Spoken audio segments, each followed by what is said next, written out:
for me personally, just for those listening, they'll see that we are friends and we will talk as friends. And what I find fascinating is that we actually, Christopher and I have never met in the same room, and Jody and I have spent a day together. But I still feel a resonance through our work on Facebook and social media with the regenerative consciousness community, and Chris and I set up the ecological consciousness page.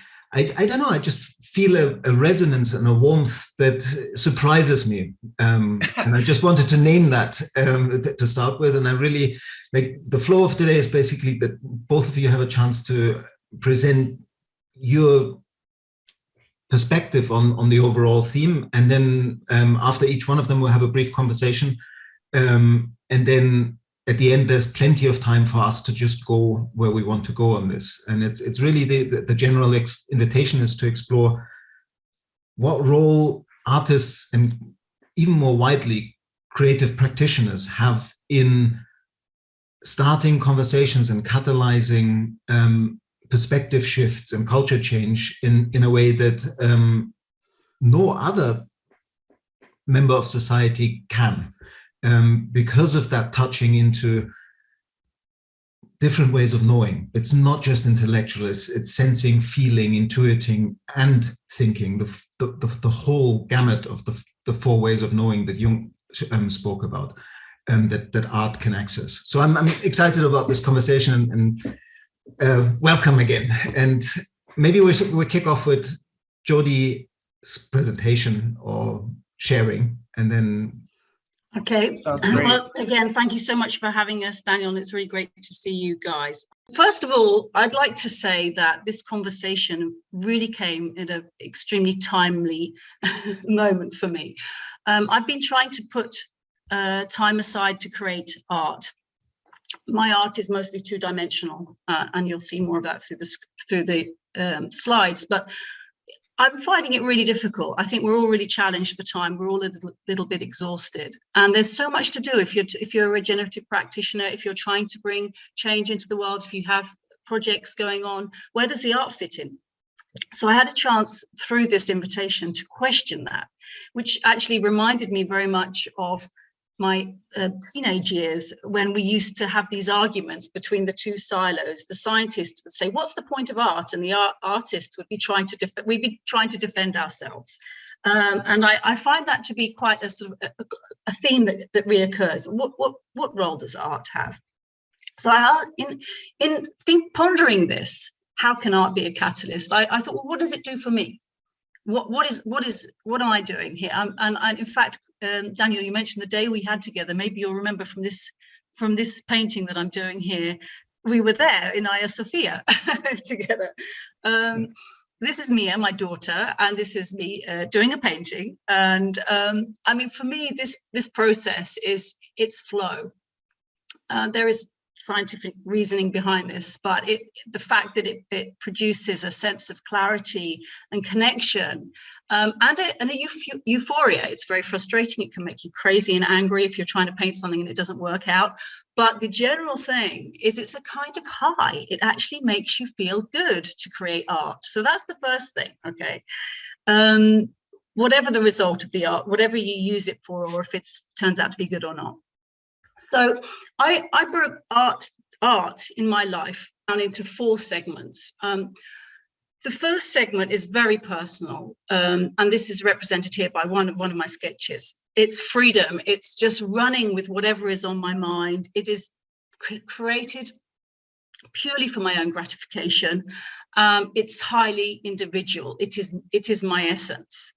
But then the second slide at the bottom here, this 3D image is not one that I generated, but this is a design. This is an architectural design of mine, of a building that will be, it is being built in the south of Turkey.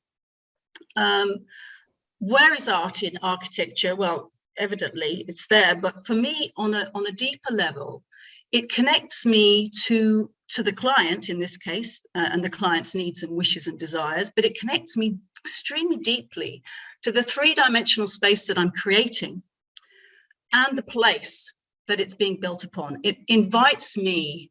It is an invitation to participate in what I'm seeing, what I'm observing, and what needs to emerge. So for me, the architecture aspect of my creative process is extremely deep. You have to really understand what the planet is asking, or the place is asking of you, before you put one brick upon the other, in my opinion. I'm not sure if that's how the process works for everybody. Third area of art in my life is more what I would call the activist area. I'm activating conversation, bringing, in this case, literally words onto the page, maybe the words of, and I've written here, the wisdom of the indigenous. It can be the wisdom of the place, the wisdom of the pikefish, for creatures or people who can't speak or communicate their own messages, and for me to be able to communicate my message, my perception of my own insight, in a way that makes it accessible to others. So this is really important, and this is the STEM part of my activism, how I use art as activism. And the fourth part is life. Daniel's laughing, I could see there on the screen.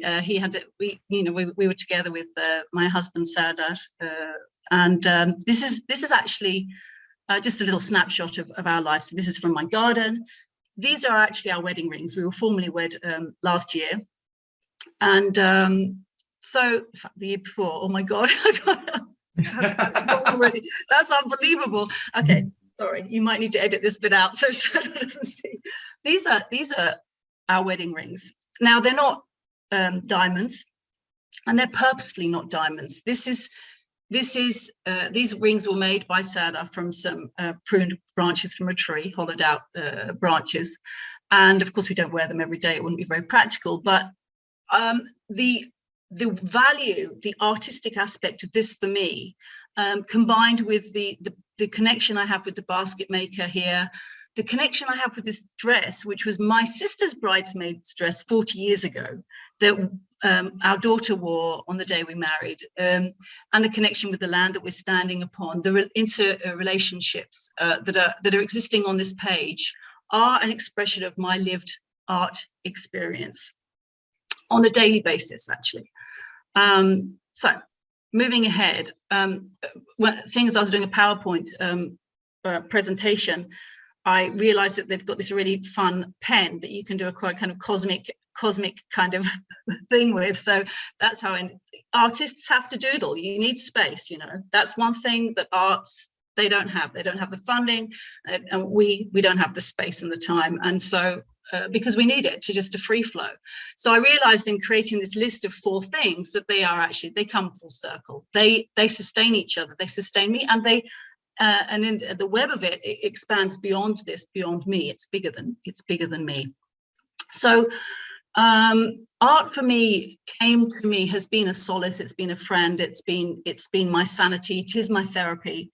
But that's my personal thing. What about beyond me? Why does anybody else need art? Okay, so we've understood I need it, but what about anybody else?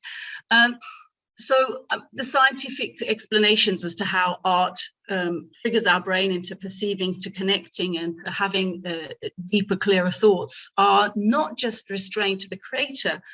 And a person who is not educated in any form of art, and when I speak of art, I would like to clarify that I'm not just limiting it to my 2-dimensional drawings mostly, or my 3-dimensional space even, which of course 3-dimensional space that is artistically created has an incredible impact on people, on society. You can change the way society flows through the way you design space. This is a greater conversation to have another time. But I love the discussion. You can find it on YouTube, Brian Goodwin talking about emergence, using a leaf as an example. And I used this to show this beautiful, nurturing situation. This is lavender that I planted, so it's personal, it's grown through me. But this bee here is being nurtured by the petal, and the bee in return is taking the pollen and spreading it. This is a beautiful, mutually supporting relationship. And it's what Brian Goodwin calls maximum grace. It is beauty of the coherent, the whole, the small, tiny fractals, each one individual of a whole part that creates this functioning and healthy, balanced, coherent whole. And this is what we perceive as being beautiful. Unfortunately, when this coherent whole breaks down, becomes diseased, then we start to perceive it as being ugly. And this happens not just in the two-dimensional picture, it happens in societies and in cultures, of course. And this is where we start to see the pattern of what makes sense on a page, whether it be the Fibonacci sequence. You don't have to understand how the Fibonacci sequence works to know that it resonates with you when you look at it. You don't have to, be able to make the comparison between a snail shell and the composition of a masterpiece to be able to see that, to feel that how it resonates with us. And we don't have to see how discordant things, scientifically, we don't have to know how discordant things hurt us, but they just do. But that's not to say that it's limited, again, just to nature. This starts to spread into our lives, what we eat, what we do, and everything. So when we become accustomed to seeing what as I said, Brian Goodwin calls maximum grace, beauty, healthy systems, then we start to search for the food in it. We put it on this is a recycled table that I made and decorated. These are vegetables from my garden. These are cookies made from local butter, etc. There is refined sugar in them. I specifically chose that picture because otherwise you'd think I only eat vegetables. That's obviously not I didn't want to pretend, but what about this? These are cookies too. This is a display in my local store. And here, for me, this is where I'm in the ugly place. I'm in the place where beauty, where coherence is breaking down. And I think that art's purpose in society is to help us to realign with the healthier, coherent options and to make us search them out, to remind us that they are there. And that is just to say, I made a note at the bottom of the page there to remind me that, well, I'm using the word beauty, but I don't want to have any kind of misconception that I'm talking about the sort of consumer ideas of beauty. So let's look at the other side. What about when art isn't beautiful? Does it have to be beautiful to get the message across, to get us to align? No, sometimes it has to be really ugly. It has to be brutal. This is a painting I did a couple of years ago now, and it looks like there's cables and sort of paraphernalia on the back of this guy, and it doesn't look very healthy. It doesn't look very nice. It's not a beautiful painting, in my opinion. And I've seen considerably worse. I mentioned here in this slide that I saw an exhibit of a machine trying to scoop up a continuous flow of blood. It was horrific. It was grotesque. Personally, I don't feel I need to create that kind of art because, unfortunately, the repulsive, the grotesque is around me. It's around us. This is a sketch I did of a great white egret and a grey heron on the river near my home. And then after a flood, this is what happened to that river. And as you can see, it's not exactly a thriving ecosystem anymore. And this is where beauty has broken down. It has the coherence, the thriving ecosystem has become a wasteland. And the implications of this spreads further afield. This is a satellite image of Istanbul here. And this is the Bosphorus going to the Black Sea. This river that you see flows out into the Black Sea here at the north of Istanbul. This is the Sea of Marmara, which, according to scientists, has been proclaimed dead recently. That is how bad the pollution is. So we see the implications of how something that should be beautiful like this, becoming uglier, actually has cataclysmic results. This caused me to create this project. It's a wetland restoration project, in short, but of course it has to synthesize. And I'm going to quickly get these are some screens from the presentation I've done for this. Just a quick I'm going to rush through this because otherwise we'll be here forever. But basically, this project brings together holistically the various needs of the place, which includes the needs of the people for increased economic security. It's flood prevention, which is a real risk where we are. It's about making the project sustainable into the future. And of course, the main thing is wetland and biodiversity restoration. Now, these things, when you bring them together, are what create that coherent whole. It's recreating beauty in this space, which is, as you see, this is during a flood. Which puts us at risk, and this is a minor flood. We're expecting worse. Presently, the house that I'm sitting in is at risk of that. The need to create a solution to that is visceral. It's very much a lived experience for me. But I don't need to feel the fear of the flood. I need to just be reminded, and this is also a place on this river, of the creatures, whether it be a kingfisher or a duck, whatever it is that's or dragonfly, or my daughter getting a chance to look at these creatures. It is recreating or assisting my artistic side of me. My search for beauty, my yearning for beauty, is asking me to work with every ounce of my being to recreate this. And so if you remember back to the original slide, my architectural practice was my second part of my artistic side, let's say, and that is quite a disciplined designer approach. So in this situation, I'm looking at the problems and I'm looking at the solutions and bringing them together.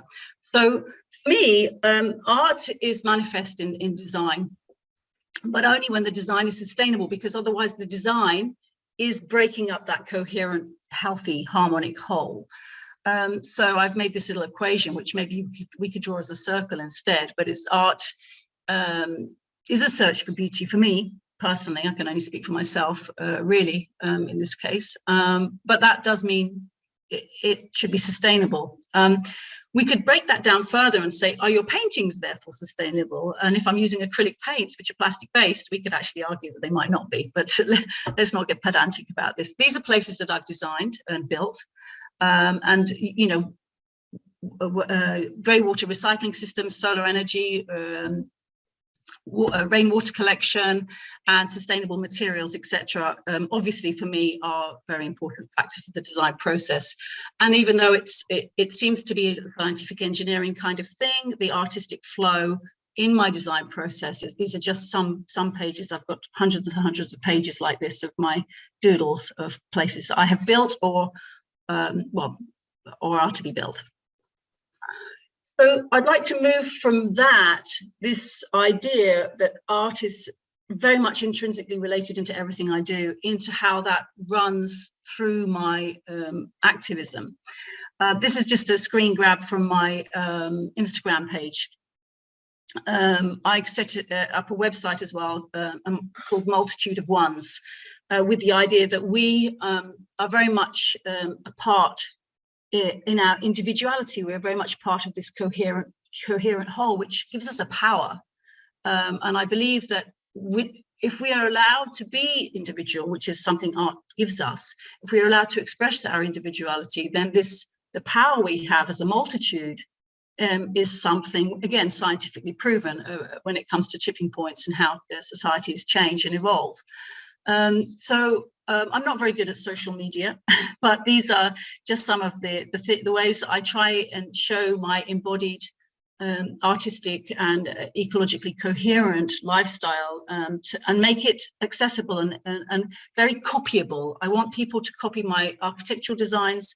I want them to, if it works, and as I would copy others if I think what they're doing. I think there's, the idea that we have this ownership over our art and our design and our ideas there's a big problem in that zone for me. When I create something, if it works, if it's functional, that's what I'm trying to do with my architectural design here, especially on the floodplain.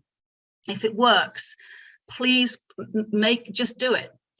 There's no copyright, it's yours. And the same goes for, sort of coming to the conclusion that the chair I've been sitting on, the beach chair that I'm sitting on, is shedding microplastics into the sea. It's my chair, it's my deck chair. What do I do with it? So I'm asking these questions, and this comes to this, the idea of living a sustainable or regenerative life, for me, is an intrinsic part of my artistic process.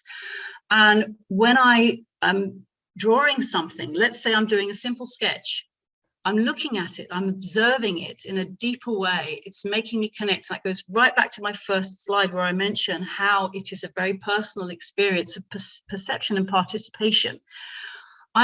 When I look at it, I'm saying, what are you? What shape are you? What color are you?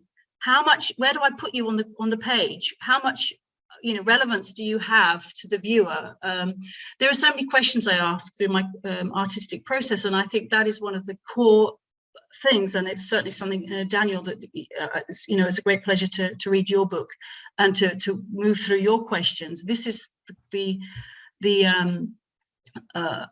very important factor. Is we have to keep asking the questions, and I also with a little mention to Dave Snowden's framework about probing and sensing. I find that my art itself, when I venture into art, I am probing, but my art itself becomes a probe. It becomes the response. And every part of the journey, it's a sort of simultaneous, it's not a linear probe, sense, respond kind of journey. It's more like a simultaneously occurring event of all of those at once. I've been working with Jenny Anderson at Really Regenerative to create some metaphor idea graphics to explain her ideas and some general ideas as to how we move ahead in a regenerative way. These are some of the drawings. It's quite challenging for me. This is certainly out of my comfort zone, but at the same time, making it accessible is something very important. The figure that I created is supposed to sort of be non-binary in gender or fluid in gender, and so it should be accessible to everybody. And the idea is creating metaphors that make a difficult subject accessible. It's challenging, but I think it's very important. I think that's one of the roles of art. So here we have this slightly confusing discussion as to how activating and restraining forces can fall into conflict, and actually both sides of this are trying to make something happen. It's not happening, it's destroying, it's become destructive. Yet when you add the nurturing side, you create this whole. So it's complicated to turn complex messages into simple drawings, but sometimes this is something we have to try and do to make it accessible. These are two drawings that I've done, which connects me very deeply with place and journey, and with understanding how the role of nature and people in nature can become very much interwoven in a healthy way. This was a drawing done for Giles Hutchins and his woodland in England, and this was another one done for Jenny Anderson and Laura Storm after I joined their regenerators journey a couple of years ago now. These were very much inspired by my way of seeing, including nature, into our human process.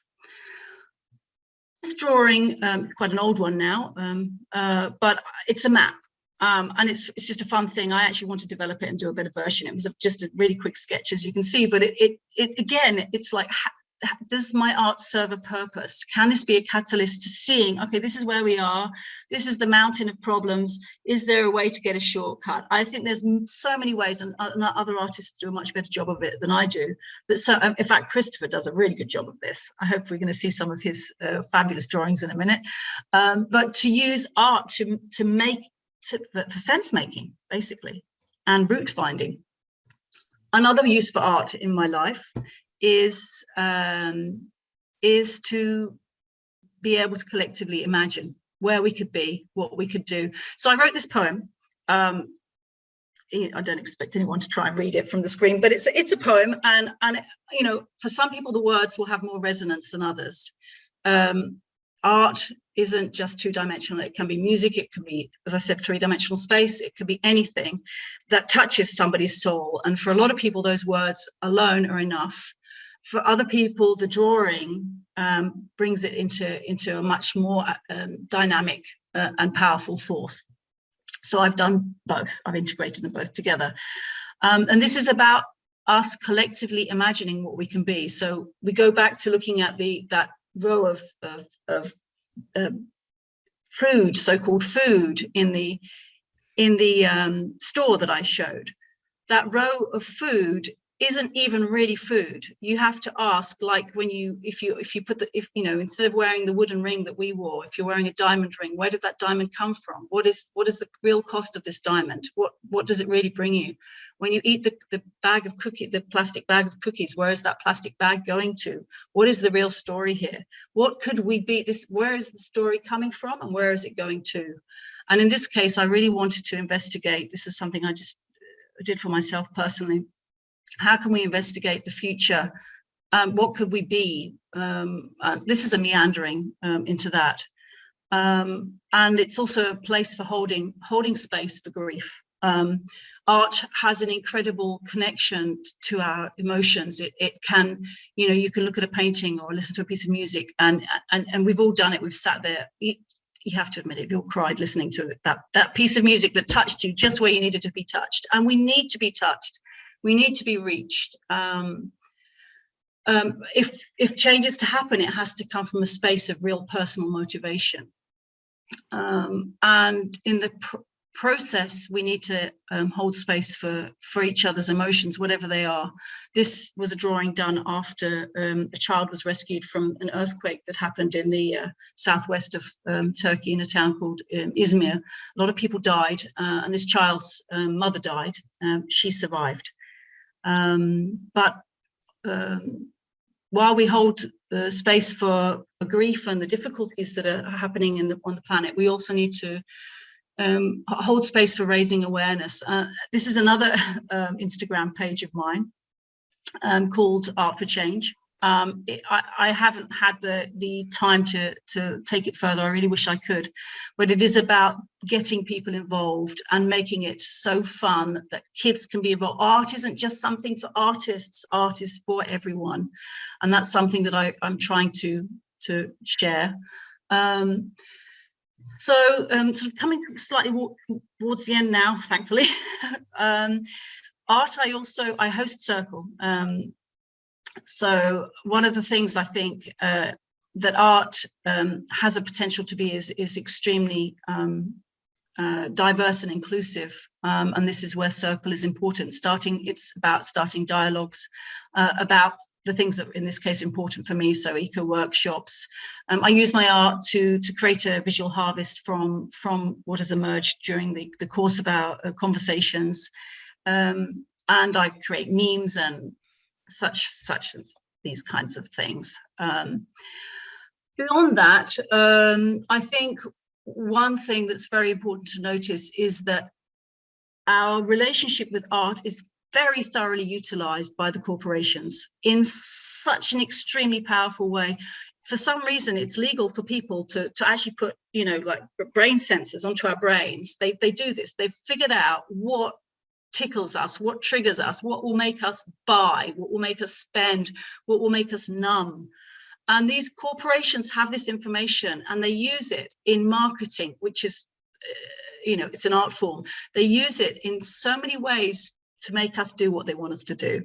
So as an artist, I find that we need to be supported, actually. We need to have the funding. We need the time and space, which I think I mentioned a bit earlier, to figure out how to use art as the incredibly powerful tool it is to shape society how we want it to be shaped, not how it is imposed upon us. These drawings are representations of how I feel, what I'd like to see manifest. They're mostly inspired by my daughter and her very powerful connection with animals. My little daughter, Mia. And these are just to give us a sense of connection and positivity and empowerment. And I put each one of these drawings out to the world with a little bit of, with some words that accentuate my idea, the message behind them. So yeah, that's basically what I have to say. And I'll pass back to you, Daniel. Thank you so much. Wow. Thank you, Jody. That was wonderful. Let me just pick up on a couple of things, and then I'll let Christopher do the same. This was just so rich, and I mean, what you ended with is really also a powerful reminder of why I had the sense of we don't just need scientists and clever people standing up on stages giving us talks about how humanity has changed. If we don't find ways to speak to everybody in ways that everybody can understand, even if they can't read, then we're not going to change this in the time we have available, and we're not going to touch everybody. And you ended with this art is a powerful tool that can incite societal and ethical change. And I feel like I also love the 4 dimensions, how you described art, and I was really hoping that the last one would be life itself rather than its only facets of life. And so, yeah, the whole, I mean, you've just given us a wonderful example of how one can turn one's own life into an art form. And it follows on beautifully from the last conversation where Lisa Shaw, who's a friend of mine, did the same. And there's so much resonance in how you live your life. So I'm looking forward to the 2 of you connecting on your wetland project. Definitely, me too. Yeah, it's an interesting coincidence. And Christopher mentioned water a little bit earlier before we were talking about this. There is a very powerful sort of water flow through all of this. Well, yeah, I think that is ultimately for me, now that you say that, it's a beautiful metaphor of what I'm beginning to understand as the regenerative impulse, as life flowing to create conditions conducive to life. And that really becoming fully, you also beautifully named this at one point, that it is about fully expressing our individuality. It's not about subsuming into some sort of caged version of how we have to behave. No, we have to unfold ourselves fully, but in service to a larger whole. And the only way we can ever unfold ourselves fully is in service to a larger whole. Like otherwise, it's a commercial, much smaller version of our potential. When like some famous artists that sell well might not have a larger mission apart from selling well. But actually, I think that most people who've done art that touched people had a way that spoke from that essence, from that uniqueness. And like there were just so many wonderful things to like. I mean, let me briefly look what I wrote down, because I wrote down so much. I love the way that you mentioned Brian Goodwin's little 5-minute video and Maximum Grace, because that also speaks to this, for me at least, it speaks to this relationship between wholes and parts, that we cannot, like a whole is only a whole in as far as it lets all of the parts fully come forth. And each part only has significance and meaning if it is truly a manifestation of the whole. So the 2 are, like, I think in that video, Brian actually speaks about the Buddhist notion of codependent arising, that the whole and the part are basically mutually codependent arising, and that like in my bee in my lavender photograph. Yeah. Exactly. That's what. Yeah, that's the graph I'm referring to. Like, and it also speaks to the notion of, well, Regenesis group, like some of the beautiful images you showed of Jenny's Power of Place journey that she's starting, beautiful illustrations of these frameworks that Regenesis group uses. And they also speak about this notion of co-evolving mutualism, which again, I think speaks to this healthy flowing relationship between whole and part. And in the way that you were also naming how beauty is an indication of flow, of appropriateness, of proper fit into the larger whole. Like it reminded me of there's one of the key pioneers in the American pioneer movement is this inventor called Jay Harmon, who wrote a book on biomimicry, has lots of patents to his name, as a company called Pax Scientifica. And he started off as a boat builder, designing sailing boats. And he said the one thing that he learned early on is that when you design something like a boat, if it isn't beautiful at the end, you know it's not going to flow. It's not going to perform. Yeah. So it's actually an aesthetic, qualitative indication of the sort of more hard engineering, the functionality. I mean, this is one of the old arguments. There's form follow function, but the interesting thing is that it always goes back to our reductionist binary approach. Is science important or is art important? Is form important or is function important? It's not. They work together, exactly. and you don't even have to be completely aware of it. And that's. I'd like to thank you again, because I have previously done work on this. I've written a few blog posts about it and whatever else. But to sit and think about what art means to me, which I spent the last day and a half doing, bringing this together, really has given me some clarity and determination to push it forward even more than I already am. Because it's so easy to be just unaware of how important it is. It's very instinctive, actually. You don't have to name it, but it does work together as a whole when it's healthy. When you are healthy, when you're a healthy being, it's there. And if you're not functioning in a way that's healthy, if you're responding to the consumer brainwashing, if you're addicted to whatever it is we're addicted to, then you are unable to function as a healthy member of society. Just like that boat, you're going to sink. You need to have that beauty, that inner beauty, that it has to be there. Before I hand over to Chris, just one last thing that I also really loved, that you named the art as a probe into the world, and art as a way of the way you these two powerful questions: is art a probe into the world, and is art a catalyst for asking good questions? And I find that exactly when we're in these perceived, embodied, really kind of almost at the cellular level alarming knowing that something isn't fitting, like something in my life just doesn't work anymore. I'm exhausted. I cannot continue to run in this treadmill. I feel stuck. All these feelings that people have in many ways. And the bizarre thing is that people suffer with these feelings, no matter whether they're part of the 0.1% or they're part of the global poor, which is most of humanity. And as a collective whole, we're suffering this. We know we're heading for a brick wall, basically, with this. We know it, and I didn't touch on that too much. But what you're asking is, how is art a catalyst for the change that we need to happen? Well, it actually has to be.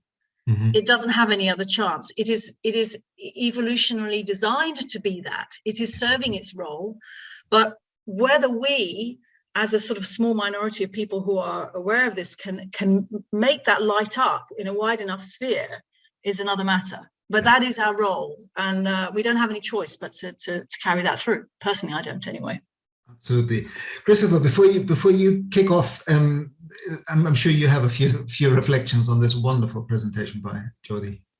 Oh, well, actually, the main thing, I mean, I could go on forever, but the main thing is echoing what you raised. And I just wanted to quote her from, I actually wrote it down while you were presenting, because it's going to influence what my presentation as I talk, you'll see, because she just caught it, that, art is a search for beauty and nurturance, And then you said, beauty is in the healthy structure of life that is in harmony and balance.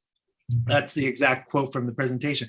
That is so important. That is, I mean, that for me is exactly what the artist's eye is about, seeing the world as an artist. You start to notice the harmony and balance. And so it's healthy systems, healthy structures, a beautiful man, a beautiful woman, a beautiful landscape. We're seeing harmony and balance. And that's what the world needs, because the world is out of balance. And you said, Jody said, when we become accustomed to recognizing the beautiful, we see it everywhere. Exactly. You start to see that everywhere is art, that basically nature is art, and our bodies are art, and the stars and the universe is art, and people are art, and we start to see where it's missing. And for me, that was what I took away as the most important message. And I'll try to, you'll hear that theme running through my presentation, but that was passed off from you. I love that. Very important. Yeah, Wonderful. Thank you. Wow, this has already been so rich, and we've got another wonderful presentation coming. Over to you, Christopher. Okay, great, thank you. Before I begin, I want to a little set up what the presentation is about. I kind of, I had a lot of trouble to do it, but in the end I was able to. I set it up in a linear way. I'm so nonlinear. My brain has trouble setting things up in a linear way, but my presentation is linear. I start with my experiences in the 1980s to the present. And so kind of my journey as a creative person, as an artist, if I were to do before the 1980s, it would go on for an hour. But in the 1980s, I was a college student in the United States. I was an art student. And then from there, I went to Japan. And that's where I really felt I felt myself becoming an artist. That's where, and I talk about art. And then I'm going to talk about my journey. And the interesting thing is that in the late 80s, I switched and stopped doing art. And I decided to instead go on, and I pursued a doctoral degree in child and adolescent development. And I haven't done that much art since then. But and my talk is going to be about creativity and imagination, because I started to get interested in that. And so that's my setup.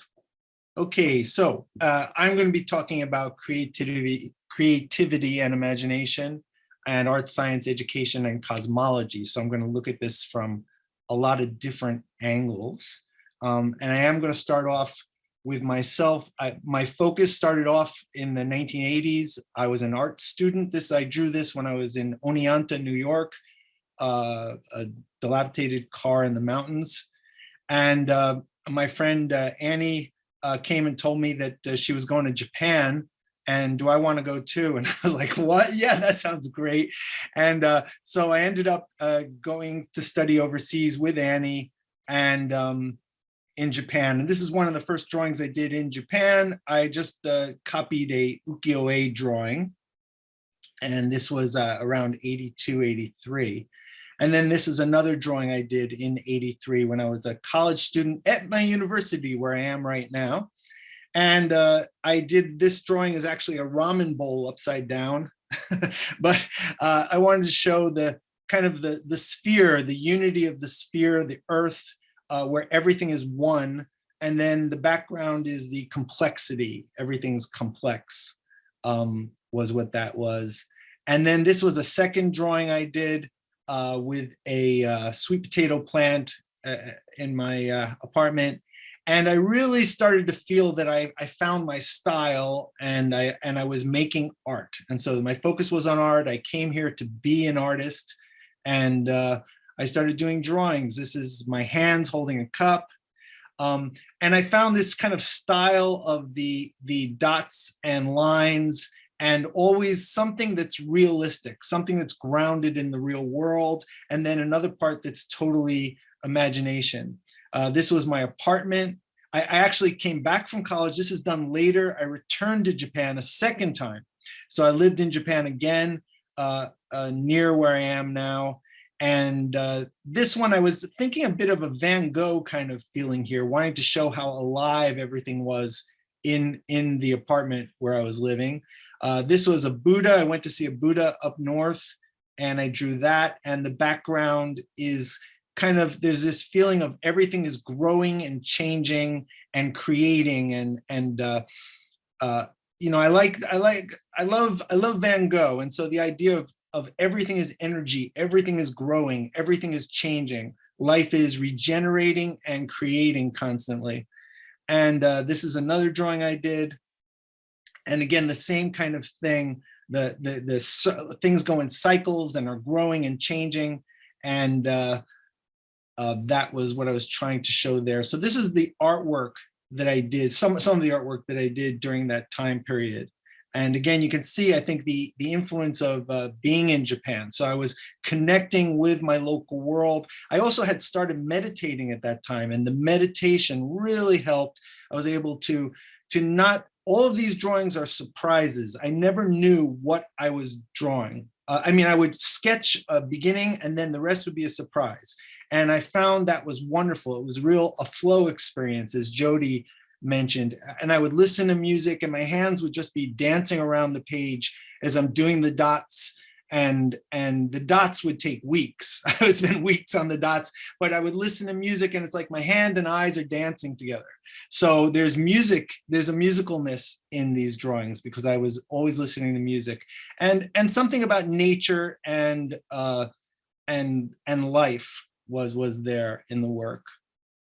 And then I switched. And as I said, I came back, I got married, met my wife, came back to the US and went to Stanford to study education. And that could be a whole nother story of why I switched, but I'll give you the 20-second version. I had experiences in Japan that made me realize that everyone is an artist and everyone has the potential to be an artist. I had thought that I'm an artist. I went to Japan as an artist. I want to be an artist. And the experiences that I had made me realize that everyone has art potential to be an artist. In brief, I went into a school in southern Japan where all over the walls, the whole school was filled with art. And when I met the art teacher, I said, "Who's doing this art?" And he said, "Everybody." And I was like, what? How can every student be doing artwork? It was a junior high school. Every kid in the school was an artist. And that just radically transformed my thinking about what it means to be an artist. I then realized that artists are not rare. And this is something that Picasso has said. Everyone is an artist and everyone has the potential. So I got interested in learning and education and mastery and creativity. So I ended up at Stanford, and I'm going to share just a couple of things that I was there for actually 4 or 5 years, but there were a couple of things I learned when I was studying about education and psychology that I think everyone would benefit from knowing. And the first is the theory of multiple intelligences. This is Howard Gardner's theory. And I believe that he was really onto something, that we have ability, language intelligence and mathematical intelligence and intrapersonal, which means not only emotional intelligence, but also Buddha, understanding your mind, understanding how your mind works, knowing how to be peaceful and happy. And then interpersonal, which is social skills, social intelligence. And then there's musical intelligence, that everyone has this, even people that don't make music, we can tell what's good music. We have a sense of musicalness, and music is a lot about balance. That balance, that's why it's an art. I think music and the visual arts, one thing about the art is understanding that importance of balance and beauty, as Jody had said.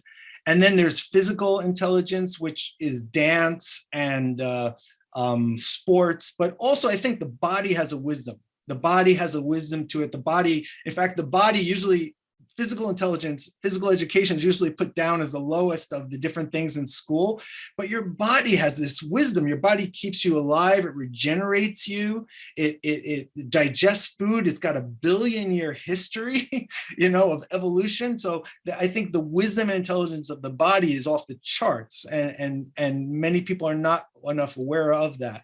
Women, I think, are more aware of it than men, because when you when you get, especially mothers, because that's when you have to listen to your body, and your body knows how to nurture a baby. I mean, that's just incredible. What a work of art our bodies are, and we all are.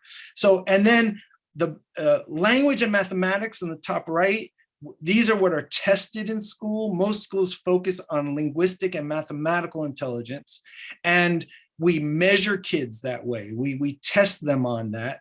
And their representational skills, you know, it's a representation, symbolic about the world, those two. And that's what's a lot of focus is in school. Now, the bottom right, ecological and visual, Gardner calls them a naturalist, nature smart, and spatial, picture smart. I kind of think of this differently. I think of the nature smart, the naturalist, as kind of ecological consciousness, systems thinking, understanding with your imagination how the world is organized. For me, that's what the nature smart is. So it can be not only nature, but society, understanding the connections, using your imagination. The bottom two are both imagination, visual intelligence. And the spatial, picture smart, I think is more like he means it as an output, being able to create visual art or something. But I think they're both kind of the same kind of intelligence, just in different ways. But I'll come back to that in a bit later. And then the second thing I learned in my grad school that I thought was really interesting and important is about mind states. That you may have heard that our minds create, you know, we only use 25% of our minds, but actually that's not true.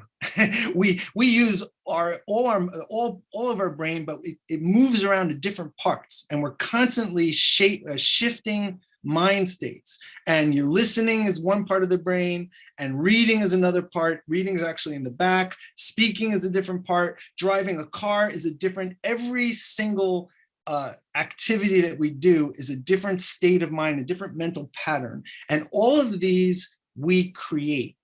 Babies are not born with skills. They are not born with knowledge. So a child growing in humans, all of us are constantly creating different skills. We're creating these patterns of skill patterns, knowledge patterns, and then we flip to different mind states. This kind of has a lot of implications for things like emotions.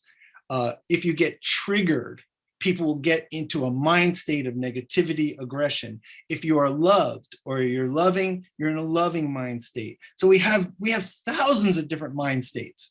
And for me, this is really important. And these are actual photographs. These are PET scans of what it looks like. And most people are not aware of how their minds are constantly shifting. Meditators are. If you actually listen to Zen or Advaita masters, a lot of the teachers who study Tibetan masters, they'll talk about mind states because Buddha was aware of this, all right? And there's a keen awareness in Asia about mind states. But I think in Western culture, we're not as aware of it. And this will come back for being important with creativity. Now, I just wanted to show a picture here. How do these multiple intelligences work? So here's an example of a child. He's reading a book. So he's using his language intelligence. He is also imagining what's going on in the book. As a child, I love to draw and I love to read, because when you read, your imagination is creating these visual landscapes. That's the imagination being activated with the language. And at the same time, he's got his cat there. So he's feeling comfortable. He's feeling connected. He's got social and emotional connection to his pet, and also maybe even the characters in the story. If it's, whatever he's reading, Harry Potter or something. So, and I used to read, I'd listen to music. So I was also musical. You can have the flow experience that Jody had talked about, in my opinion, is when we're using multiple intelligences at the same time. When we're using several intelligences at the same time, we get into a flow state. And so for me,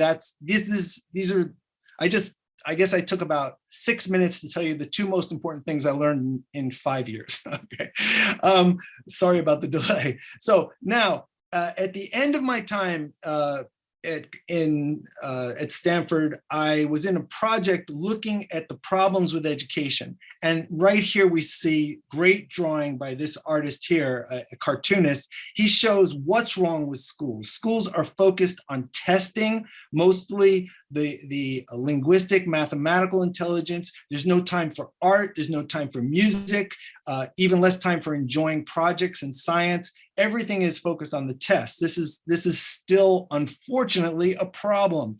But we were looking at that when I was there. That was what we were focused on. And there was a lot of projects that had started in the 1980s, 1990s. I was on one of these projects, learner-centered education, which is trying to redesign education so that we are designing schools to teach the way children naturally learn. Okay, and that's what we were doing. We were doing that, and there's Maria Montessori's project is really old, almost 100 years old.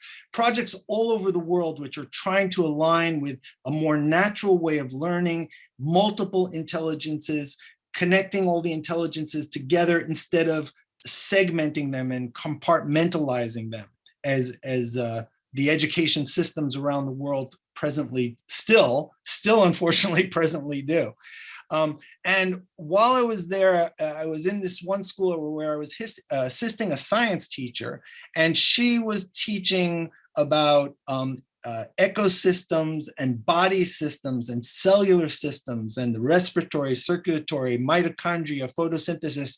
And the kids were trying to understand all this stuff, but it was all cut up into pieces. It was all compartmentalized. It was divided. And the kids had a lot of trouble trying to remember all the names. You're trying to remember the names for the tests.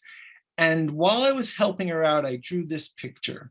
And this is the first time I created a drawing where I used my art skills to kind of show science and show connections that existed in the world. And as Jody had mentioned, the purpose here was to communicate an understanding of these different connections between systems.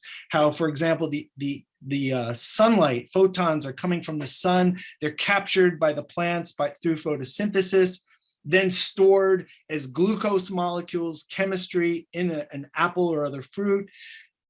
Someone eats it, it's digested, goes through all the circulatory system, digestion system, to the cells, and then in the cells, the mitochondria free the energy, and we are animated and we are solar powered. Now, I drew this on the board originally for 12-year-olds. They were 7th graders. They had just been studying all these systems for like 5 months. So they understood the systems, but they did not understand how they were connected. And these 12-year-olds were like, wow, they were like, that's so cool. They got it. They got it. Now, if they had not studied these systems for 5 months, this would have probably been confusing or boring for them, but they had spent so much time. And this is where I realized that art could communicate about science and communicate about the connections that exist that right now, presently, a lot of science education does not do. And so that was in 1992, 93, when I drew that. This is a drawing I did later in 2003. So I started now using my artistic skills, my ability to draw, to show system science and show about the systems. Everything in the universe is a system. And so for me, the art and science were coming together. Art and science both use imagination. Imagination is how you understand how things are connected. So for me, art and science are not two separate things. And then none of the sciences are separate. Everything is connected. This is a drawing I did about food systems. It's actually from after watching a 2-hour documentary called Food Inc. And this is what the documentary showed. They showed how money is used going from the food industry into government, and then policies are created and people from the food industry actually go into government and take over the FDA. There were people in the FDA from Monsanto, for example. And then you get the factory farming system and how that works, and the connection, food products, unhealthy, as Jody was talking about. And then on the right side is natural farming, which the movie shows, and regenerative, which is regenerative and sustainable. And on the left, a student colored this in for me. On the left is factory farming, which is unsustainable, which is putting antibiotics into the animals and pollution into the rivers, versus natural, sustainable, regenerative farming, which make healthy food, but it's expensive, much more expensive, safe and expensive, but the unhealthy food, processed food, is cheap. And a good movie, this is a summary of what that movie showed, but I show the movie to my students and then I give them this drawing afterwards so that they can kind of see the big picture. So that's how I did that. This is a recent drawing I did, actually showing about where things come from and how, for example, chocolate or shampoo, clothing, beef and chicken, or smartphones, we don't see the consumer culture hides. It hides the connections. It hides what's really happening. So I made this as a way of kind of showing students, and also, again, we actually looked at videos so they understood about factory farms. They understood about toxic chemicals to make leather in Bangladesh, and water pollution, and how our smartphones, there are people like working almost like slave labor to make the things we have, and the ocean pollution. So I as an artist create this with my imagination, but it's to activate and reorganize the imagination, the understandings, the systems understandings in the students or anyone who sees it. This is something a student made last semester. She actually, we were looking at the circular economics of Edo period, and the Japanese students didn't know about circular economics, and they did not know that Edo period Japan was all circular economics. It was all a totally regenerative culture. Japan had actually closed itself off to the world, and so had to regenerate and recycle everything. And they were fascinated by that. So this is one of the best works of art that a student has made. But it connects with their culture, and it gets them to understand kind of economics. It's not only art and science, it's art and economics. So everything we can use our imaginations to understand better. And the last thing here, this is actually, I just want to give a heads up to this TED Talk. This is Louis Schwartzberg, Nature, Beauty, Gratitude. It connects with what Jody had said about beauty. And I begin with this with my students. It has Japanese subtitles. It has a lot of different language subtitles. It's a great way, I think, high school, I don't know about younger than high school, but high school and college students, it's a great way to begin the conversation where they start to understand what Jody had been talking about, that when you recognize beauty, you're recognizing balance, and it comes with a sense of connection. I mean, what is art? Art, in order for you to appreciate art, you feel connected to the art. And it's the same with nature, and it's the same with other people. When we feel this connection, and when we understand the connections, how everything is connected, understanding those connections in our mind, using our imaginations and also our hearts too. That's, again, it's not just imagination, it's also your emotions and love, and these all connect together. They're meant to be connected. The universe is connected. And this video is a great way, TED Talk, a great way to kind of begin that. So it's only 8 minutes, a 9-minute video. So, and then that brings me to the present. I'm sorry, I hope I'm not going on too long. Have I been going too long here? I'll try to go faster, but talking about Facebook, we all met on Facebook. And these are from 2012, I started to use my creative skills to make multimedia, and Facebook is a primary place, though I do have a blog, and I also have a YouTube channel. Actually, the YouTube channel came first, and that's been successful, but I moved over to Facebook. It's hard to do too much. I don't have Instagram also. I started Art of Learning with my brother, and then I started Tao and Zen with a friend of mine, Mike, and two of us started that in 2012, so it's 10 years. And then I started a page, Creative Systems Thinking. And then recently, I think, Daniel, when did we start it? Like four years ago, I think, we started Ecological Consciousness. Yeah. And these 4 pages have all been very successful. You can see there the reach of how many they reach in a month. And every once in a while, it's interesting with Facebook, every once in a while we'll share something and it goes viral. And when something goes viral, you get these huge numbers. So if you look at creative systems thinking, it says 12 million people had been reached. That's because one image just went all over the place. Everyone was sharing it. But generally, we do reach a few million people every month. So that's where I've kind of focused my creativity since 2012.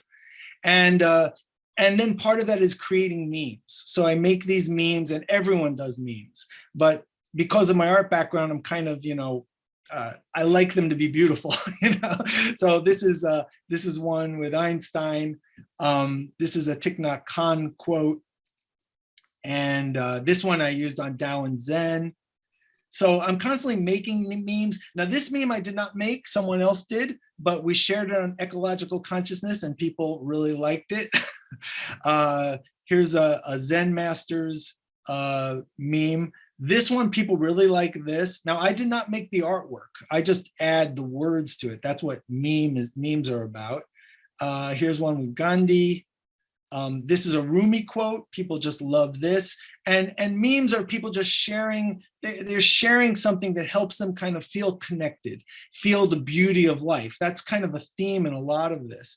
My friend Mike with Tao and Zen, he made this meme with Anne Frank. So they help people. I think they help people. They're on their phones all the time. They're looking at news and stuff.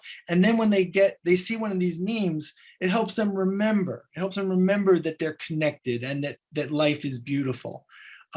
This is a Picasso quote there. And this is one of my favorite quotes from Da Vinci, because I think it's really kind of how I see the arts and sciences, that everything is connected. Understand how everything is connected. And that's what the imagination allows us to do. And so imagination is not just about art, though once you use your imagination in this way, you see how everything is art and everything has beauty. Well, everything can have beauty or does have beauty to it.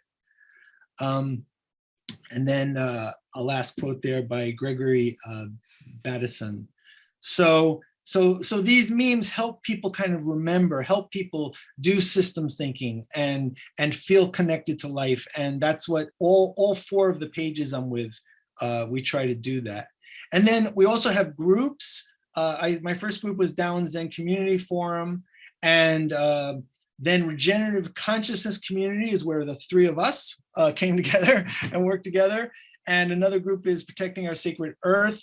And then the most recent group I started a couple of months ago with Jody's there also is Artists of the New Cosmology. And that is the end. I'm going to end here with what that's about. So talk about cosmology. So this is a new group. We just started it. It grew really fast. Facebook is strange. Facebook had a setting that allowed me to invite people from pages. So invitations went out from ecological consciousness and Tao and Zen. And so the group grew super fast. But now that switch is gone. Facebook is always changing. Their rules keep changing. And we had a window there that allowed the group to grow really fast. And this is one of Jody's beautiful works, her spiral. That I just love this. And another admin in our group, Geraldine, this is her artwork. And members, we are sharing, and members in the group are sharing different works by different artists. This is the one in the middle is Josephine Wahl. And this artwork is sharing a similar message that we talked about. Everything is art. We are part of nature. We are part of the universe. The different artists are sharing that in their own ways, that you're connected. Everything is connected. And it's just incredible, the number of artists out there. Every day we find a new artist. And there's just so many artists who are sharing this message in their work. This guy is from somewhere in Central America. It's a shaman art. There's artists from India. I mean, it's women and men all over the earth doing similar messages. There's some of them are spiritual. but they're all about the connectedness. Everything is connected. We're part of nature, and everything is regenerative too. It's interesting, we talk about regeneration. Regeneration is what the universe does, what nature does, what our bodies do, and we're all part of that. And that's what I think that the new cosmology represents. And this is Deborah Milton's work. And it's interesting, like I'm constantly interactive and creative, like I bounce off things. And I had said something about Deborah's work. I had said, yeah, we're the artists of the new cosmology. And Deborah responded it was on Facebook. She goes, oh, I love that phrase. Well, that was it. I then created the group. So that's how I create. It's like I was looking at her art. I said a phrase that just popped out of my head. She liked it. Boom, that's all I needed. And that was how that was created. All right, and that's all. And thank you very much. Here I am with some of my students in Japan from a few years ago, and I will stop there. Thank you. Wow, wonderful, right? I'll let Jody go first to respond. Okay, well, first of all, I wish you were my teacher when I was a student, and I wish you were the teacher to my kids and to fantastic, really interesting, really rich, and obviously I'm aware of your work, and I'm we collaborate on things, but it's like a window into really deep sense making. You've taken, I thought that was what was going to happen, that you would make more sense of what I started with, and it did. I think I really want to thank you actually for pinning on something. You mentioned women and the power of women to have this embodied understanding of being a healthy whole system, and also the creative capacity. Mm-hmm. And there was something I actually thought about mentioning, but it kind of got lost, which was about how art and flow is in cycles, as it for a woman in my monthly cycle, and I think a lot of women will relate to that, and maybe men too, that within our hormonal cycle or within the cycles of the seasons, we have different phases when we're varying degrees of creative, or not. Maybe it feels like we're not. Maybe we're more in a hibernation stage, or a sensing stage, or some other stage. And this is something, some of us, this is actually a very potent thing, is that some women during parts of their cycle become frantically creative, and the best art is created at those times in the cycle. And it's worth being aware of that in terms of connecting with that sense of being a living system, ourselves a part of the living system. So thank you really for bringing that up. The music. I could just respond to that for a second. Please do. That was if I had more time, I would have included about cycles. That was the last thing that I wanted to talk about. But I've been thinking about cycles nonstop for the last few months. Mm-hmm. I've become keenly aware about cycles. And as you say, women you're always aware of it. Men maybe less so, and maybe it's something that we need to be aware of. But I've been thinking about that a lot. It's so important. I think it's really important to name these nuances, but also to allow, like let's not. Jody, you said it. Like, men can have exactly that same deep sensing. It's just we've maybe lost the connection to it. I noticed through working with a woman who paid a lot of attention to the moon phases in terms of scheduling events and doing creative work. She mentioned at some point that the last 5-6 days before the full moon is where there's a lot of creative energy flowing. And I've noticed this now, like that, even to the point that when I have a day where I might not be fully aware where the moon phase is in the morning, and I go into this creative flow, and suddenly at the end of the day I go, wow, what happened today? I wrote this, I did that, and then I kind of go, yeah, of course, it's full moon in 3 days. And normally when I catch on to it, then I really pay attention to it and write it and say, okay, like, let's change schedules and flow with what's coming through. And I think that's very related to what you're speaking to, Christopher, with this art as a window into flow, into becoming water into, like with Van Gogh, or even with the drawings you shared at the beginning, like making visual the dynamic of transformation that is all around us all the time. Right. And our connection. But I didn't want to interrupt you, Jody, just to share on that. No, it's very much reflecting the experience. I mean, respecting the cycles of our bodies and of the planet, respecting the needs of our bodies and of the planet. So it's another something else that I feel very strongly about is the contraction and expansion, which I see in your drawings, Christopher, with the tiny minuscule dots, which in the micro, and then it's like when you zoom out and you see this incredible image, beautiful images, and that's what we're made up of. We are those minuscule dots. We are the contracted version of ourselves and the expansive version of ourselves. This is what all the art and the art that we're bringing together. And that latest Facebook culmination is representing that. Something that then another word that you used, which I kind of intentionally always try and use the same word in every presentation or circle or gathering that I attend, and it's the word gratitude. And no doubt we will finish this conversation with the word gratitude. I know that it's something very important to the three of us. I know. And it reminded me again of flow and cycles. I know, Daniel, you're very fond of Joanna Macy and her cycle of working through grief and to gratitude and action. Cycle is something that is, or spiral, if we prefer, is something that's extremely important. And to, as an artist, to focus on what I'm grateful for and to bring that out in my art is a very big motivating force, and I think it also helps us to be inspired because we can appreciate what it is around us, even if it's not necessarily the good things. So I really briefly, so I don't forget it afterwards, because there's one thing that when Christopher shared that bit of Louis Schwartzberg's wonderful work, it briefly triggered me into thinking of the most recent amazing piece of art he's created together with my friend Paul Stamets on Fantastic Fungi, the film about the importance of fungi in this large transforming whole.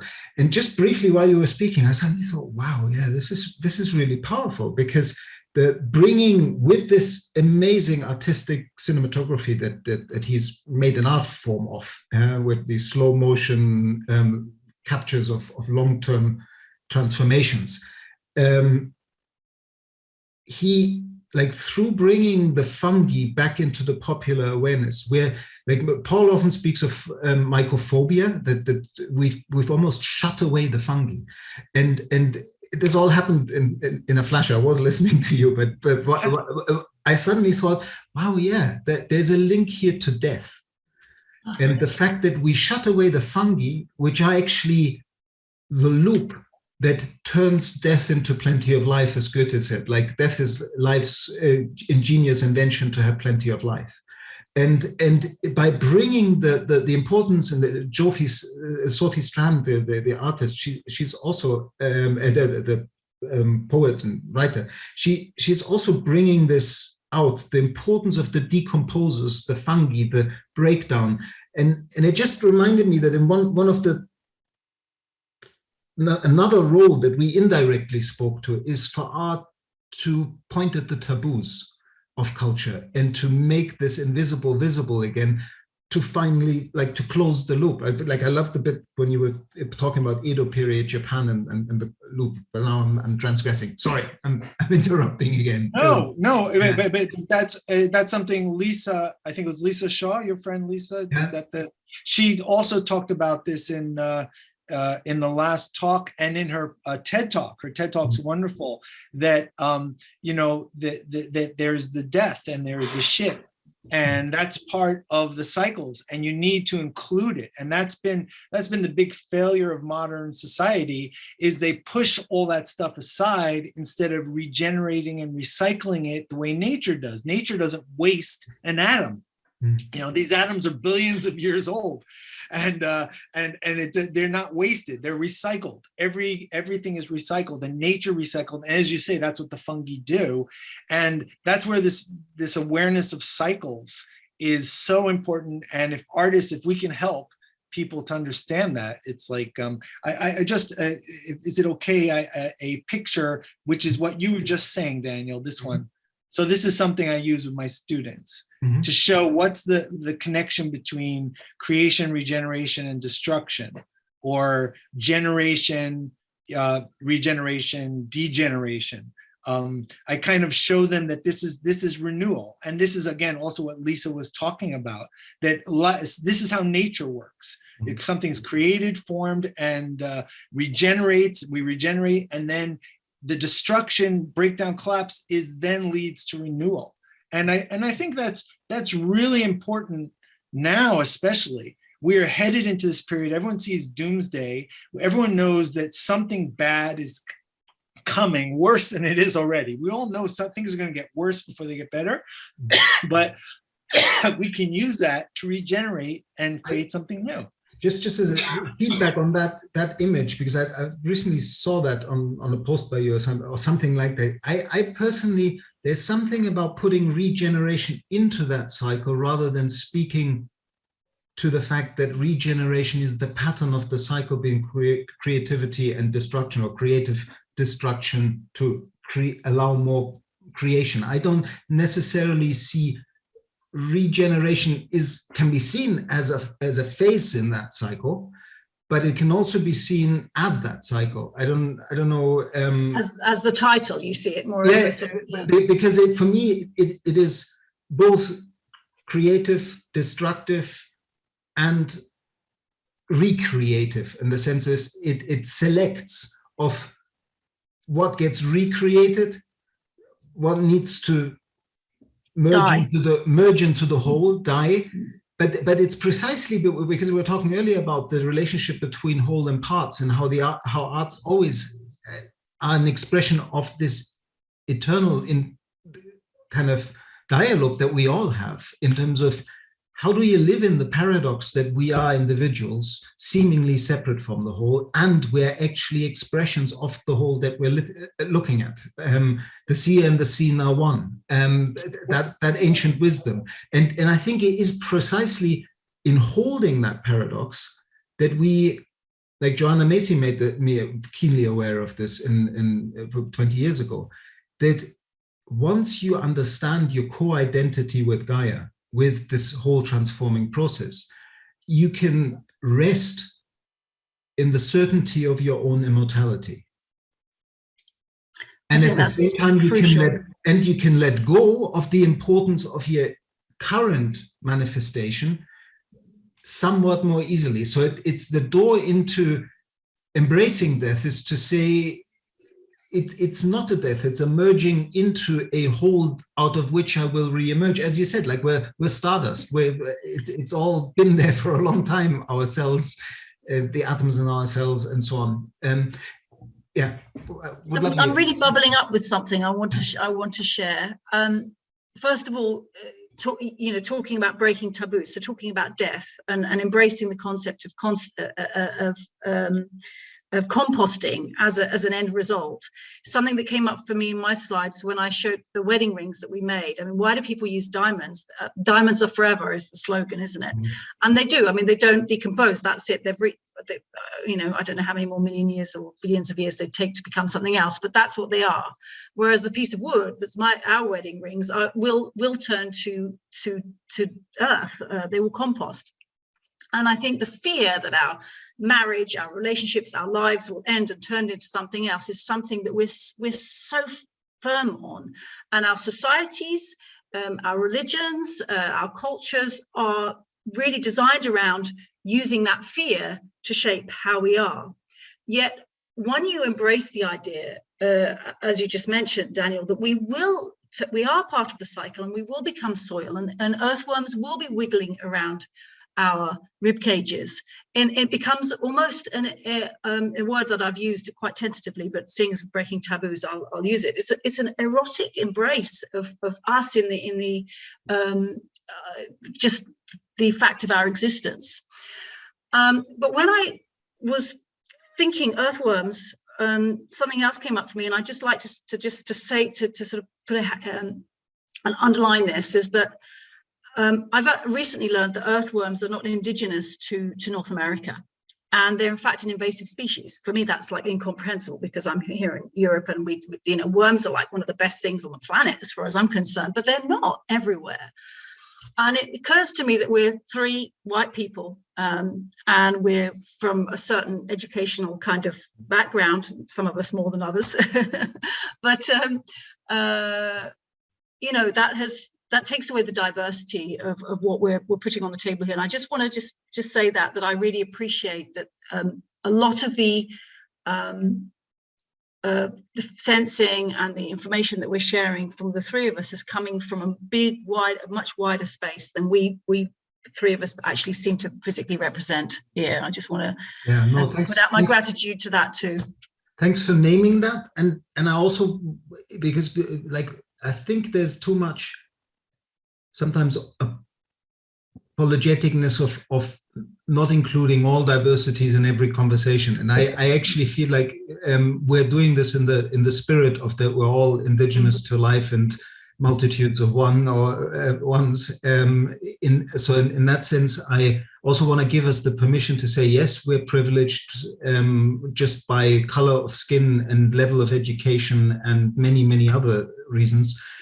But I also sensed in all three of us a deep intention to use that privilege in Absolutely. the service to something. And so it's good that you brought it up, because I want to also give a message to those people out there who I think there's a danger in contracting if you're privileged to the point of my kind have done so much damage. Who am I to speak? Why should I? And not another white middle class overeducated male and all those kind of things.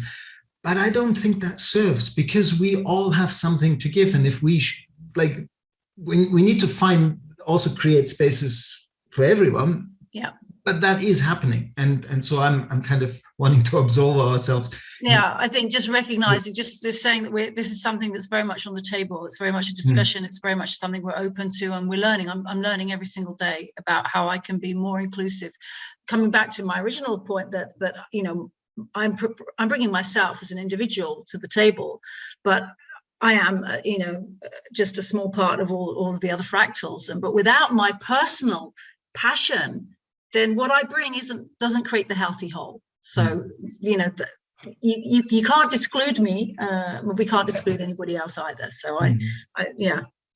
Could I respond to the unity? I see it as a unity of creation, regeneration, and destruction.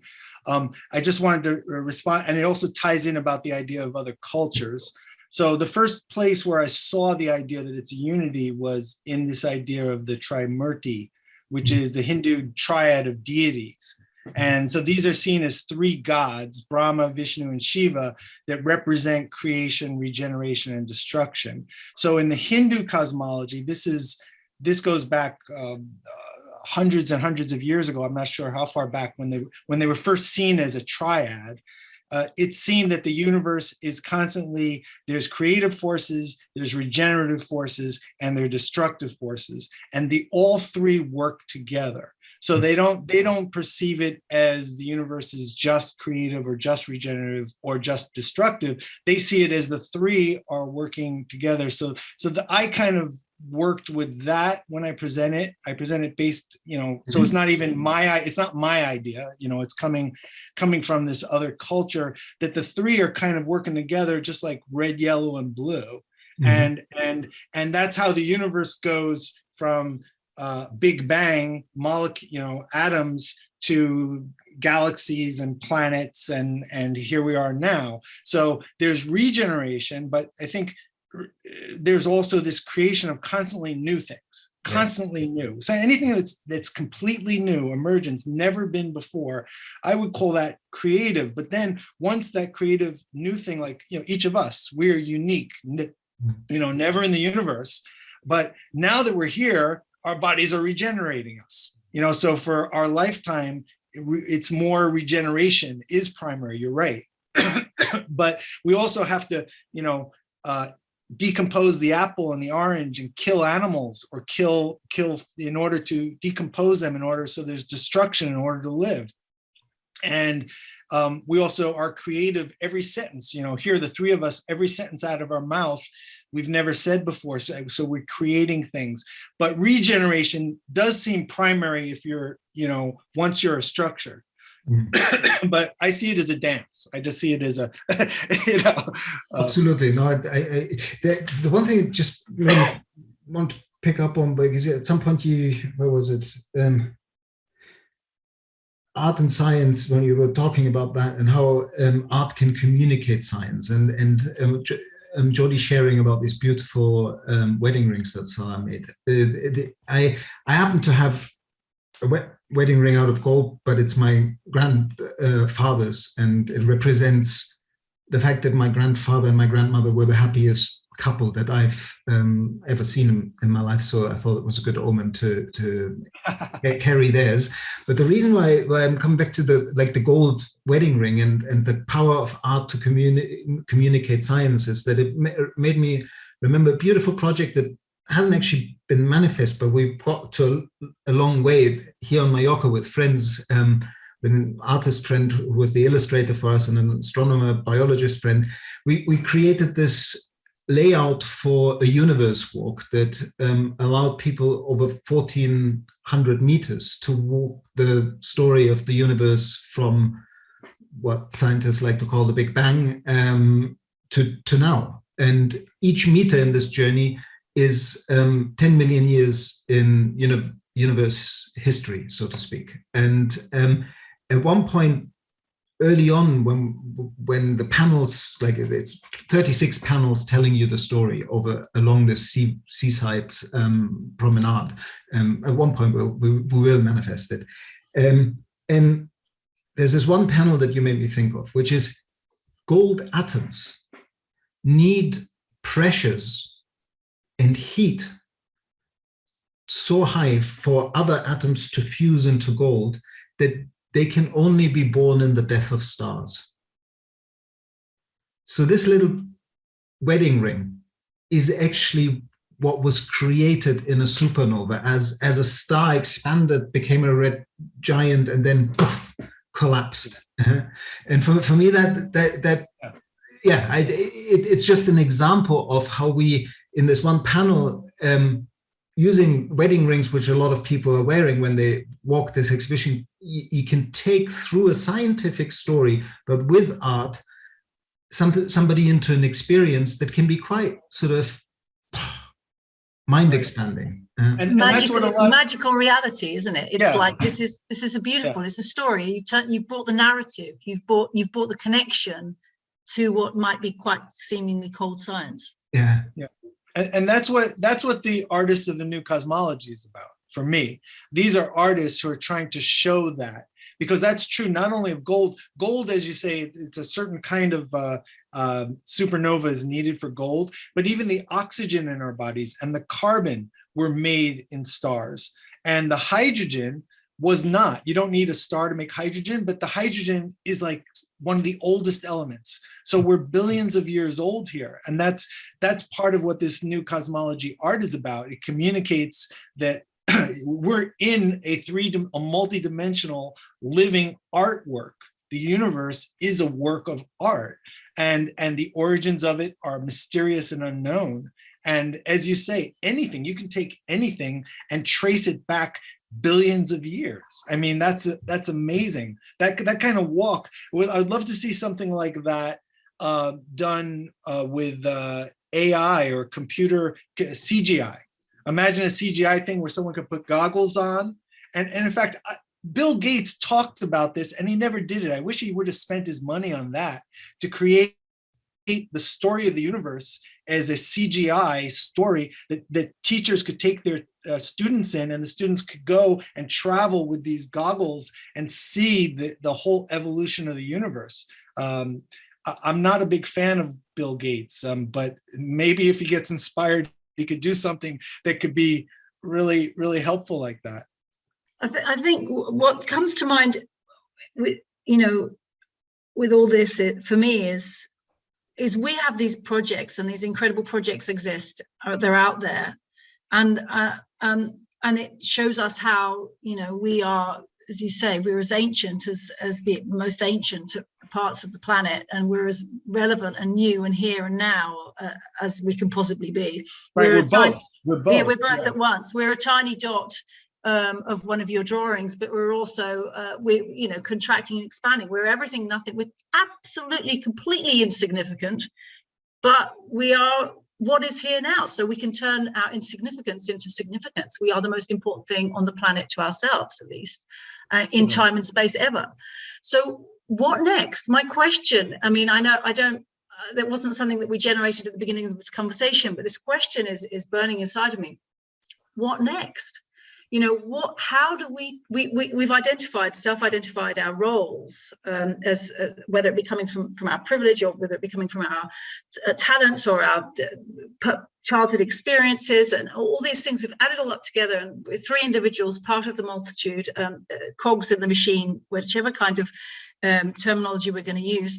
How can we turn this into something? How can we use art to be productive in this very vulnerable state that we're in as a species, and as part of our biosphere? What is this? Is there something that you feel that's emerging? I'm asking because I don't have an answer. Let me come back to just briefly this project that I mentioned with the ring was something that, because it is an answer, because this is the seaside walk in the barrio of Palma that I used to live in.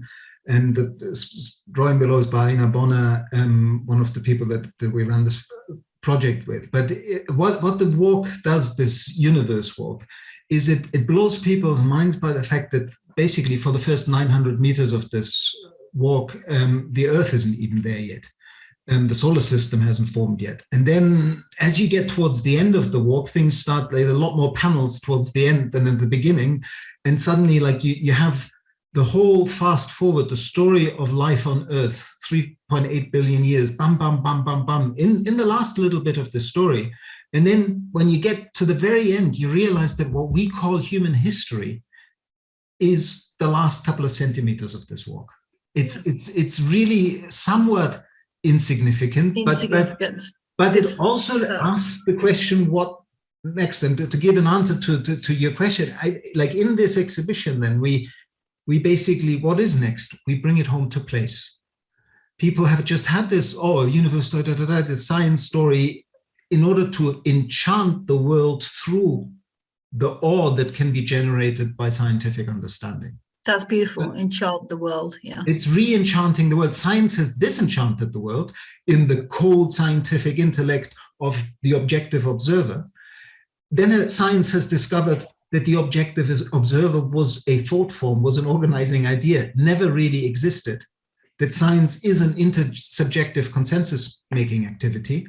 And it realized that we actually are part of this living, transforming universe. Like we found scientific stories to scientifically corroborate stuff that indigenous people had known for millennia. And in this case, that we have known, because we're all indigenous to life, we're part of that tribe. There is as soon as we sense into it. Yeah. And so for me, you mentioned in your presentation earlier, Jenny Anderson and the graphics that you're doing for the Power of Place course. I think in this, the power of place, the power of whatever we've talked about in the somewhat abstract, of what point we're in with humanity, the rite of passage towards becoming mature members of the community of life again. When we bring that to the specifics of place, as you do with your community around where you live in Istanbul, and as you do with your students, and as I try to do here on Mallorca in the ways we can, because we're dancing between being global and local in our privilege at the moment. Not everybody on the planet has to make that dance. But I think that if we bring art and the power of art towards making people fall in love with their places again, then we really, and in that journey, understanding how their places are both planetarily connected and cosmically connected. I think it's fascinating that you've created this route where you are. I talked about the Chile Oasis project. I mentioned it very briefly, Chile being the place that I am in. And Oasis is a route, which was actually, it's a sister project created by my sister, who is really my sister, who is in England. And she has created a green route called the Ipswich Oasis, in the town in England called Ipswich, where she is. Mm-hmm. And they have funding for it, and they're presently developing it. And I think when you're somebody who is sensing into what is needed and what is the planet is asking and what culture is asking of us, the sense of rooting, as in OT, rooting into place and creating routes which create a journey of comprehending and witnessing and participating in your place is so powerful. So I think it's very interesting that we've sort of converged on this way of manifesting art and understanding and re-enchanting people through walking or some way traversing this journey. And it's the root that I love as well, because the growing roots, the English idiom of growing roots, really opened up for me since I've become a custodian of a piece of land. Yeah. I mean, of course, that's what it speaks to. But when you begin to grow roots in a place, literally, when you plant trees and you plant vegetables, and you go into that state that Christopher was referring to, that women have when they embodily know how to care for a child.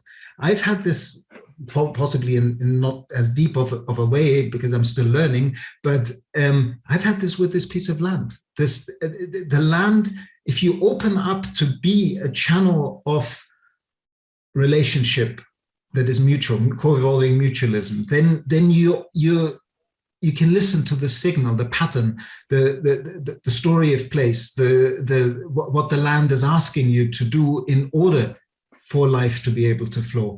And I think that's where, again, this creating roots that take people through the landscape that is their place, and using art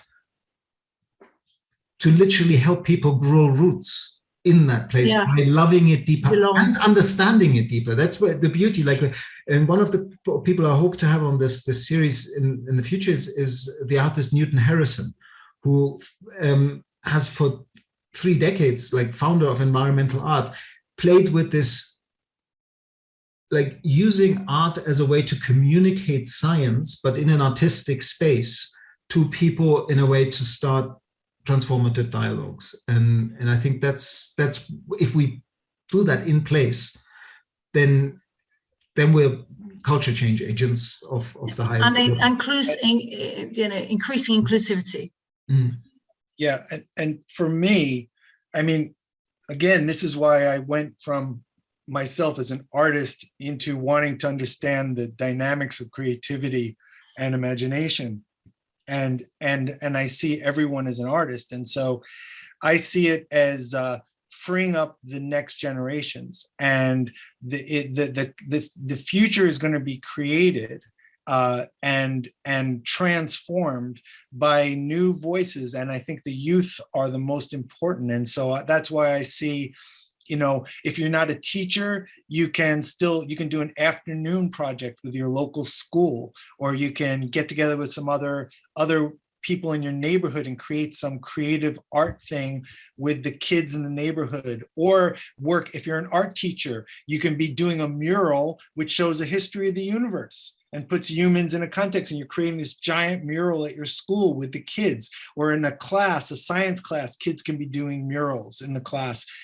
And getting them to understand how they are creative, how they are artists, and everyone should know about their different potential abilities. And that, I mean, we have street children. I mean, what a waste of human beings that there's poor people and street children that are treated like garbage. That's the old thinking, treating humans like garbage.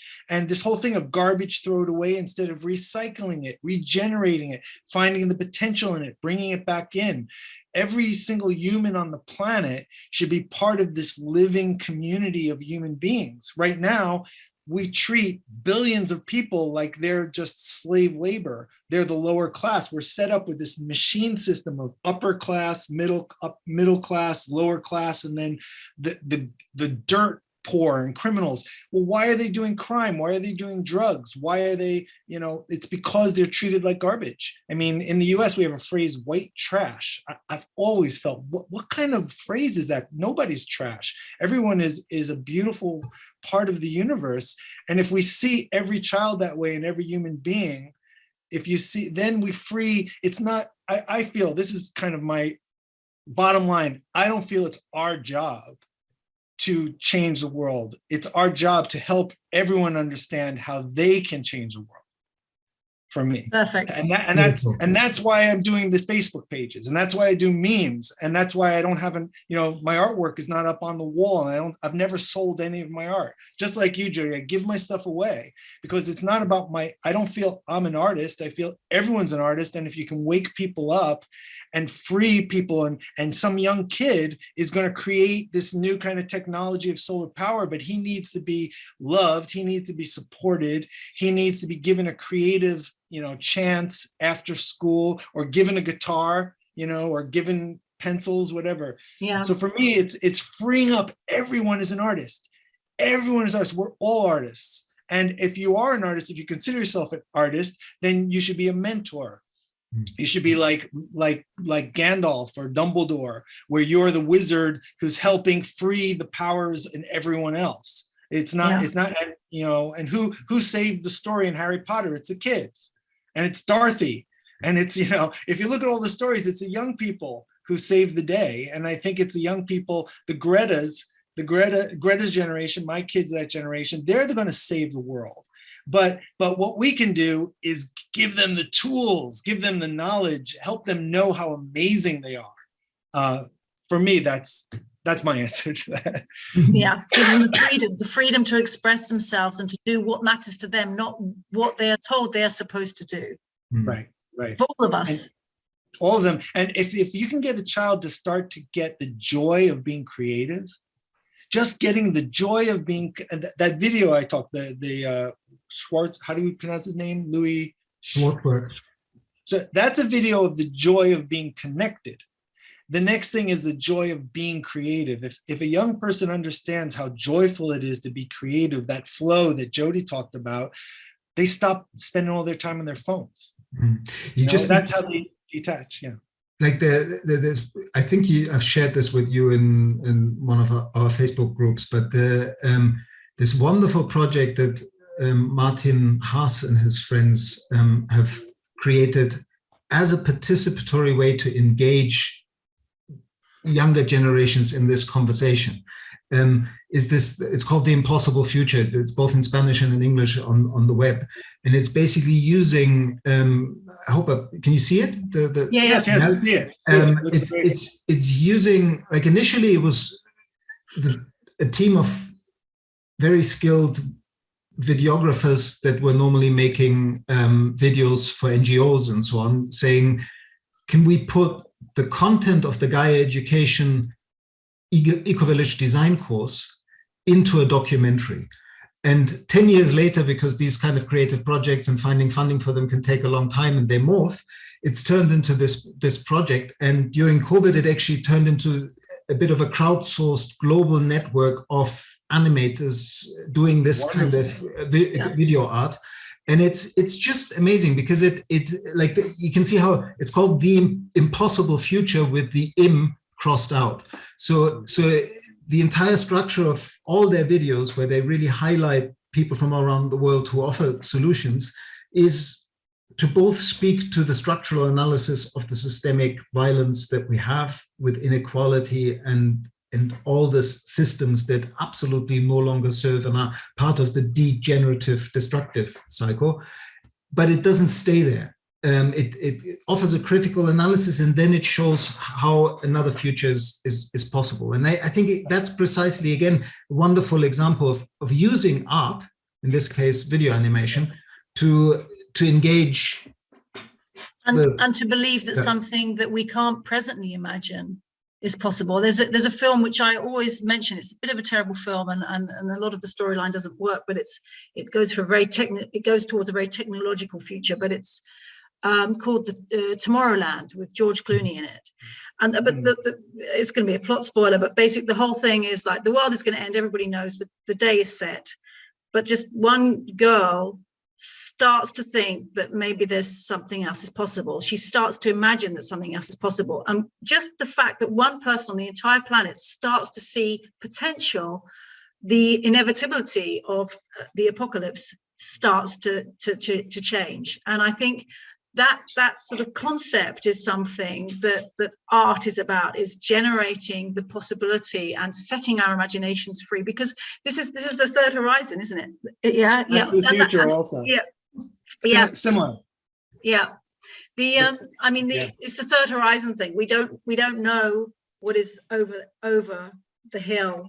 We don't know what is over the horizon, but we do know that, what we generate, the potential we lay out there, the foundations, the fertile soil, whichever metaphor you want to use, that we lay out there for the present people on the planet, because we're not looking 100 generations in the future, we're talking about right here, right now. We have to start up a journey of reimagining and inviting bigger, better parts of our potential into existence. Yes, I just had this memory of you sharing this beautifully illustrated poem that you wrote. What was it called? It's actually called the dream. The dream of what we become. I remember this video of David White speaking in an interview about the difference between poetry and prose, and he says prose is about an experience, and poetry is the experience. And that's exactly what art, that's why poetry is an art. It takes you into that space. And we don't have much time left. It might be useful to speak to this timely dimension of how we transform the future, because there is a trap in talking about futures as utopias, as oitopias, positive futures, or dystopias, destructive futures. Of course, it helps people to visualize what's possible, but really more and more I'm beginning to realize that part of this, we need to transition from this to that, is also part of an old thinking that always lets us define some sort of a desired outcome and then backcast from it and create key performance indicators to get to it. And that's not how future is created. Future is actually created right now. We're creating the future in this conversation. That's the business model. That's the planners who started with the guys who want to build pyramids and then get the slaves to build the pyramid and set up a plan. And once that's set in motion, we have civilization. But that's not indigenous communities. They have a very simple plan. Like we're going to move over here because that's what soon the apples are going to be ripe, and then we move over here and we're going to get the acorns will be ripe, and then over here, and they keep moving around to the different areas, and the fish come, the salmon come in this season, so we'll go over, and they move around. The indigenous thinking is not that way of this planning and building that civilization's been doing for 2,000 years.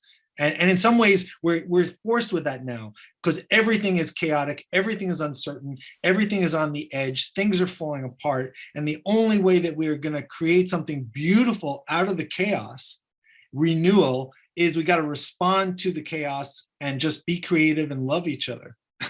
Be creative and love each other. We'll figure it out, but no one is going to tell us exactly what it is, except that we're all going to work together and be grateful, love each other, and create something new, and take the next right step, whatever the next right step is for each us day, each moment, in alignment. Right? It's quite a lot of criteria we've got to pull together, but it's okay. We can handle it. I just recently asked the person who basically has been the most significant funder for both creating the Global Eco-Village Network and creating Gaia Education, which both have done pretty good work in the world. And I asked him, now that you're stepping back in your 80s and you'll stop funding these organizations, basically saying, what's your vision for the future? And his reply was really beautiful. He was saying that It's about doing the right thing, what you feel is right in the moment, in response to what you see it in your time, and then letting go of it. Like, non-attachment to outcomes. Right. And you were naming the indigenous people. Like, I mean, maybe with 8 billion people in the next immediacy, we can't go back to be hunter and gatherers again in our bioregion. No, we can't. But the very fact of simply living in right relationship and seeing everyone as our relations and trying to serve all our relations, that's and accepting that we can't know, no matter how much data and science and everything, it will be one version of how we might move towards a good future. But if we, in the moment, pay attention to, does it serve myself? Does it serve my community? Does it serve life? Those 3 questions, and act every moment from that space. And if everybody did that, I think we would navigate towards a beautiful future. Yeah, we'd be good. We'd be good. To scale, from the individuals to the big people. And it's back to what Jody said about, you know, beauty is in the healthy structure of life that is in harmony and balance. So that is the artist's role, whether you're cooking dinner or spending time with friends or painting or working with children or working with an elderly person or senior mother, creating harmony, creating balance. That's what musicians do. That's what poets do. That's the artist. And we can all be artists. And even when things seem to be falling apart, if everyone's an artist, we'll put it together in harmony and balance. We'll figure out how to restore harmony and balance, and it'll be beautiful. It'll be beautiful that we become a new work of art. Humans on the planet, we're the generation, we have no choice. We're either the generation who let everything collapse into a horrible Mad Max kind of, you know, terrible planet, or we're the humans who took, as everything was falling, and put it together in this new beautiful way that no one expected. And of course, no one of us can do that. You know, we need millions of us all working together, and the children, and saying everyone's got to be an artist. Everyone's got to see the harmony and balance. How many teachers talk about harmony and balance? They don't. There's nothing about harmony and balance. They talk about measuring and testing. So we need to move into this kind of understanding why beauty is important. It's not just going to a museum and looking at a painting. It's harmony and balance in the world. The art must move into the world, must move into our lives. You know, that's how I see it. And speaking of my lives, my son is waiting for me. I've got to head home. Yeah, me too. This has been wonderful. Thank you so much for both. Really wonderful. Thank you both too. It's harmony, balance, creativity, and love. I think were. And Jody was presaging we would end with gratitude, and we simply have to be grateful for being here. Great, we have this chance as a species to do something wonderful. You know, it's fun. Incidentally, it's fun to do wonderful stuff. Incidentally, you get that. Do you remember I mentioned the free high, the flow? It's the free high. Right. You get rid of all the other addictions. That's all you need. Create, and you know, is that a good way to end the conversation? Yes, it is. Yeah. Love you both. Thank you so much. Love you guys. Right. Wonderful. See you soon, and maybe one day we'll gather in Hawkwood. Okay. We're going to get together somewhere. Well, somewhere we're going to get together.